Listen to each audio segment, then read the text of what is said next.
everybody. Today we are going to be making macaroons. I have got a lot of requests for my recipe and a tutorial. I'm not sure what started it all of a sudden, but I figured may as well make a tutorial to go along with the recipe just to kind of help explain it a little better. So I'm going to be making my most popular flavor today, which is the Espresso Macarons with a Mocha Ganache, which I love, and I know a lot of people like that kind, so it's the one I make the most often. For the filling, I am going to be doing a Mocha Ganache, so I have my 100 grams of heavy whipping cream, and I'm going to heat this in the microwave until it is boiling. So now my heavy cream has boiled, and I'm just going to add 200 grams of chocolate chips to that. And also a tablespoon of instant coffee, because that's going to give it the mocha flavor that goes really good with the coffee flavor in the macaroons. You want to swirl it around until all of the chocolate chips are completely covered. That way they can soak in the hot cream and start melting. This recipe uses you use half as much heavy cream as you do chocolate, and I like to use a mix of half semi-sweet and half milk, because I think just milk is too sweet and just semi is too bitter. You can use whatever kind you want. It's just personal preference. After letting this sit for just a little bit, you're going to start stirring it with your whisk. And if you can see, the chocolate's really started melting and clumping up. And you're just going to have to stir it a little bit, and it will come together into a really thick filling.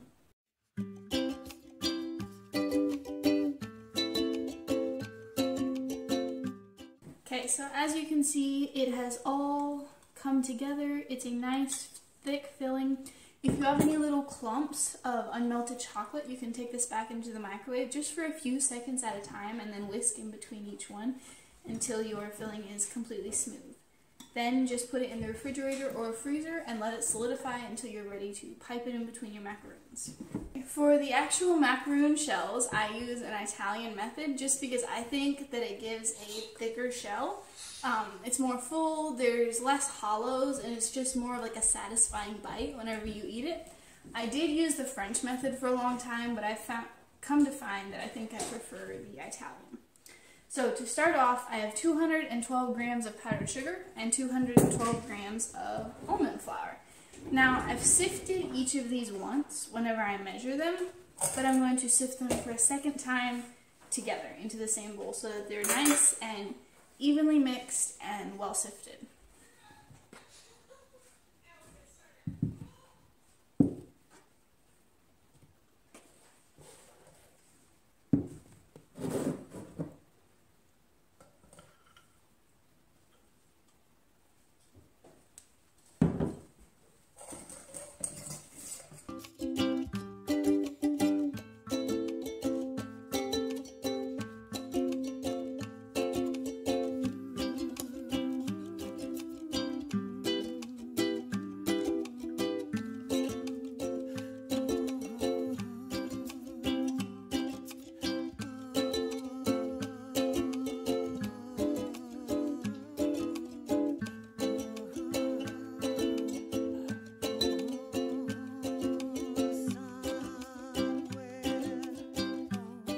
Finished sifting. As you can see, it's really all nice and mixed together, super fine, and I would just give it another stir after you finish to make sure that the powdered sugar and that the almond flour are fully combined.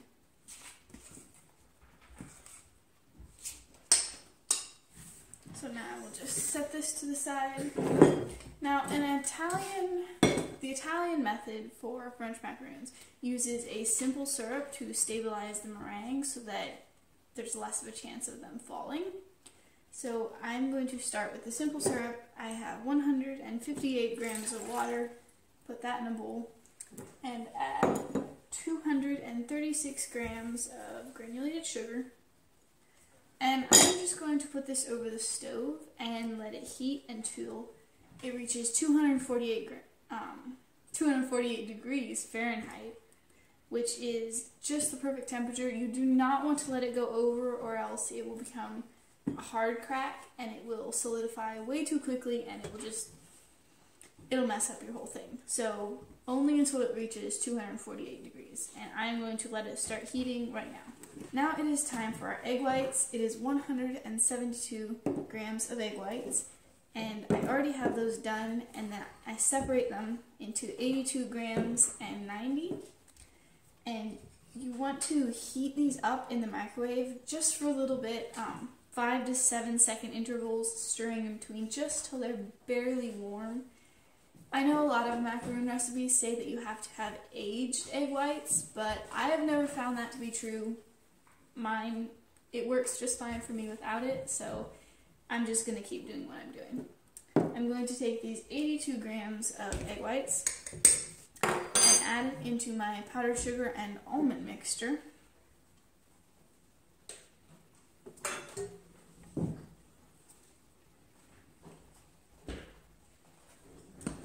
And then it is just stirring this into a paste. Now, in the beginning, it might not look like it's going to come together, but trust me, it will eventually.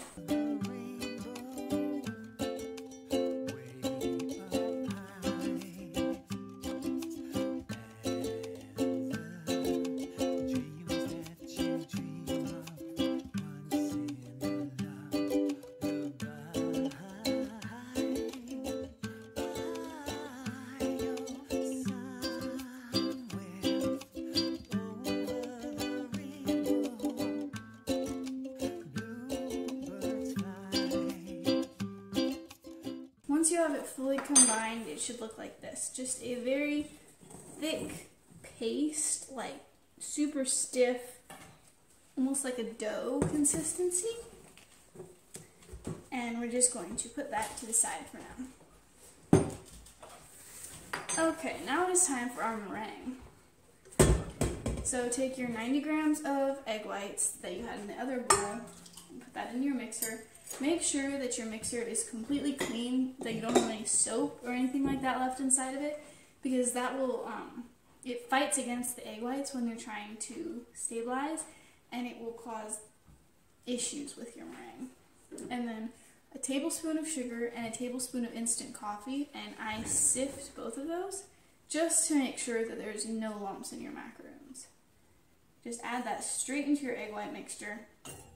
With this, you're just going to beat your egg whites till they're just a little bit foamy so that the instant coffee and the sugar can be more combined with it and start dissolving into it.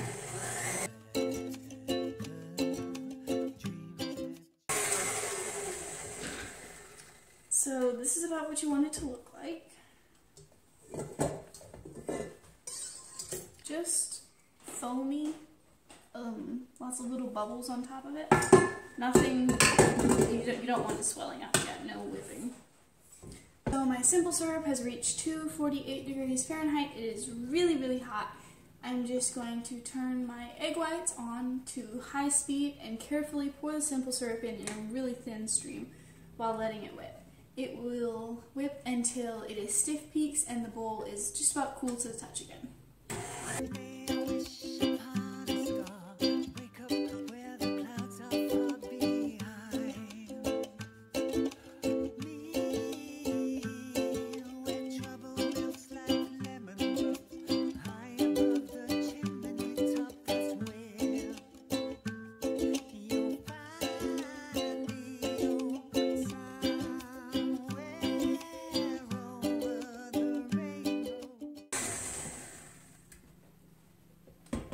So the bowl is getting cooler. Let me check on these egg whites.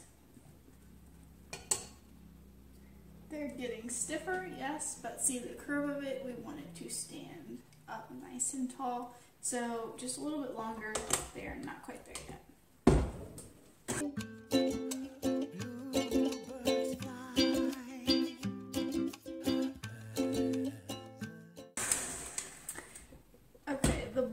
Is more of a room temperature now than how hot it gets whenever you add the syrup. And check on the egg whites. Yes, they are much stiffer.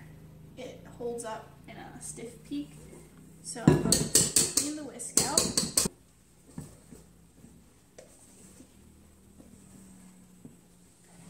So we get a really nice meringue here. It has a wonderful light tan color. It smells so good. You can smell the coffee.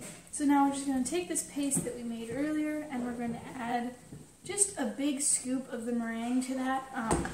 If you add it all at one time, it will deflate the meringue too quickly with the heaviness from the paste. So I like to add it in just about thirds maybe. Just put that in there and start mixing it up.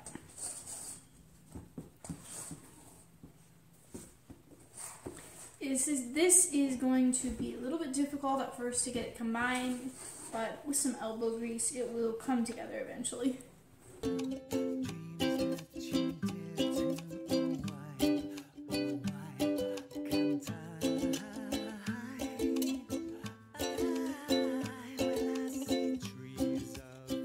So as you can see here, it has turned into like a really thick paste. Not as thick as it was, that has lightened it up a bunch, so we're going to take another scoop of our meringue and just fold it in here.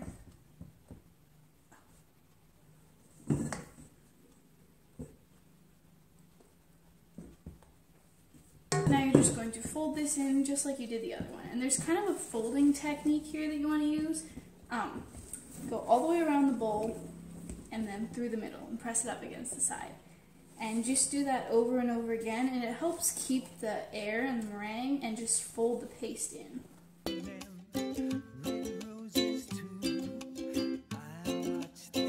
It has kind of started to come together. It looks all about the same consistency and mixture. You can see again, it's just a thinner version of what the original paste looked like. So now we are going to add it into the bowl with the rest of our meringue.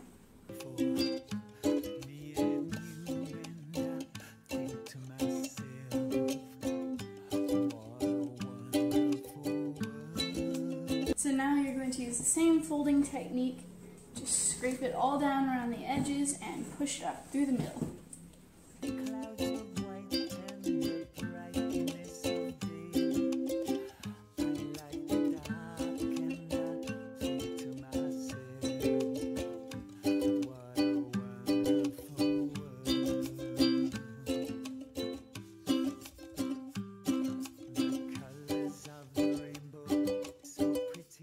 After you've been mixing for a little while and you want to check if it's the right consistency, just kind of take a scoop of it and let it fall. And see how it just kind of falls nicely off, ribboning, and then it's not a steady stream, but it doesn't just chunk.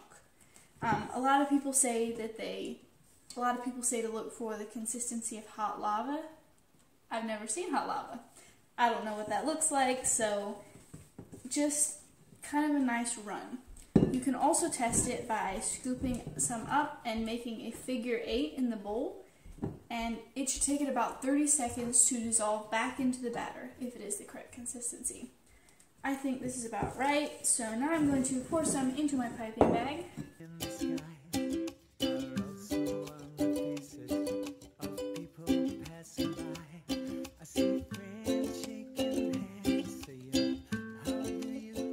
If you're going to be making macaroons on a regular basis, I would highly recommend getting yourself some macaroon templates. This is one of the best purchases I think I've ever made. Totally worth it. I got these off Amazon and I love them. I am using a Wilton 12 tip for my piping.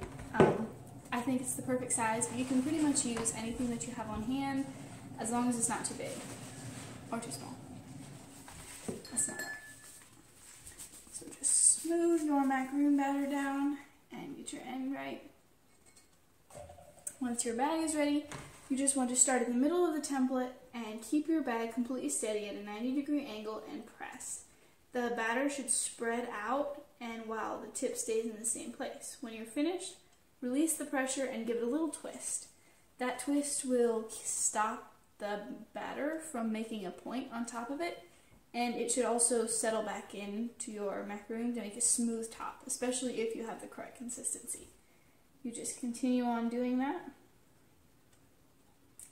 until your entire pan is filled.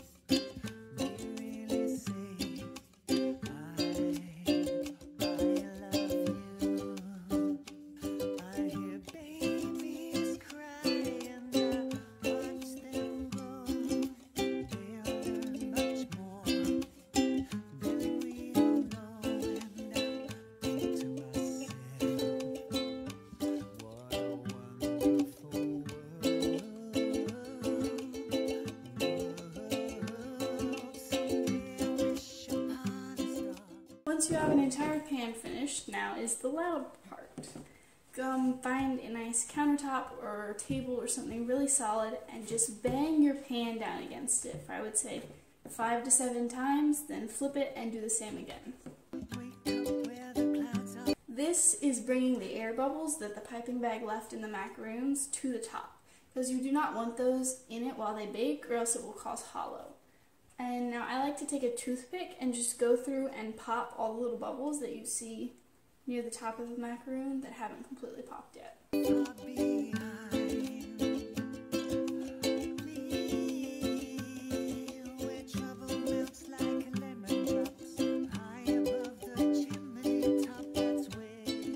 When all of the bubbles that are visible have been popped, you just want to put these aside and let them rest for several minutes until they have formed a skin. After they rest for a little while, you're going to want to go test them and just touch the edge of them very carefully with your finger.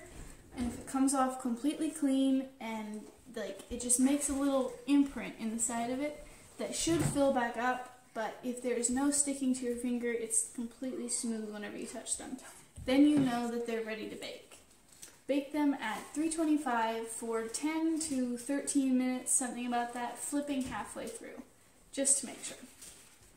So once your macaroons have come out of the oven, you need to let them sit until they are completely cool, because if you try to pull them off while they're still warm, it will just leave the center stuck in.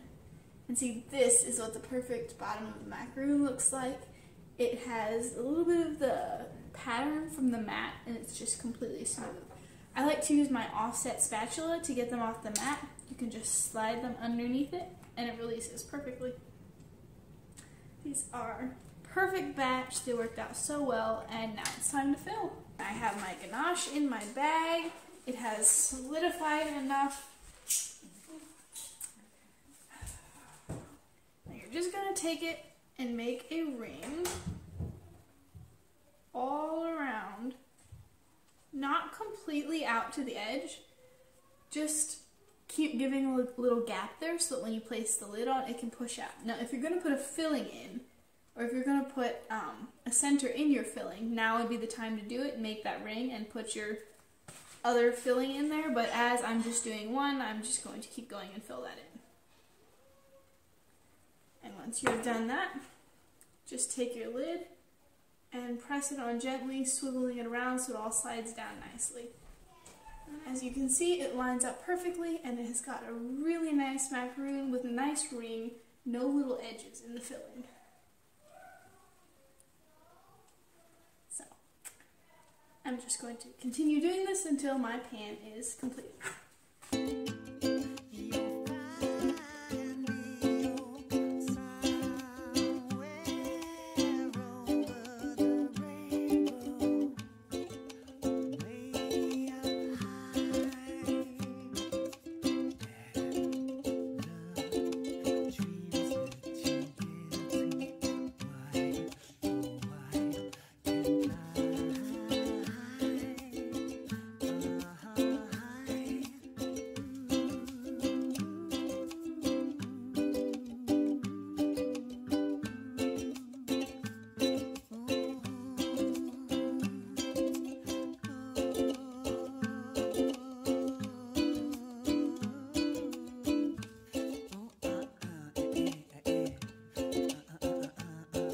So my pan is completely finished, and as you can see, it's a gorgeous batch.